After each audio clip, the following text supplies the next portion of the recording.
તો નમસ્કાર મિત્રો, આજે છે આપણા ઘરે દશામાના વ્રતની ઉજવણી. તમે જોઈ શકો છો, આ છે આપણા મોટા ભાઈ હિતેશભાઈ અને આ છે આપણા શ્રવણભા. અને મિત્રો મંડપ બાંધેલું છે સરસ મજાનું.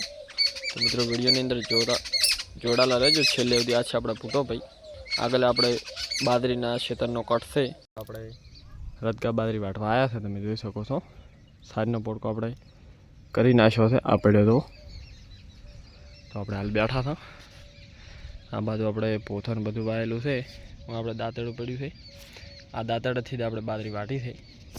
તો મિત્રો ખાસ સપોર્ટ કરજો, વિડીયોને લાઈક કરજો, શેર કરજો. અને આ વિડીયો તમે ક્યાંથી દોરા છો, તમારા ગામનું નામ શું છે, ખાસ કોમેન્ટ કરીને મને જણાવજો, જેથી મને ખબર પડે મારો વિડીયો ક્યાં સુધી પહોંચે છે. તો મિત્રો હાલ તો આપણે બેઠા હતા, તાપ જબર લાગ્યો છે, કોણ થોડુંક જોરે આવેલું છે. જોર તો હવે શું આવે, બાદરી તો આપણે વાટી રહ્યા હતા. હવે આપણે ઘરે લઈને જવાનું છે. ખાલી આ પોડકો પડ્યો ઉપાડીને કરી દેવાનું છે. વાટવાનું કામ હતું તો પટી ગયું છે. તો આપણે કડીક બેઠા હતા વીસમાં ખાવા કે અહીં તો લઈને તો ભેહું પાવાની, નાવાનું છે. એવું જોર આવે માતાના નાતન. ભેહું તો પાઈ નાખશે, નાતા જબર જોર આવે મને માતાના. બસ તો મિત્રો ખાસ આપણે આજનો વિડીયો હોય પૂરો કરો છો. તો મિત્રો નવા છે, ખાસ તમે શીખડાવજો કોમેન્ટ કરીને. તો ચાલો મિત્રો, એક નવા વિડીયોમાં મળીશું.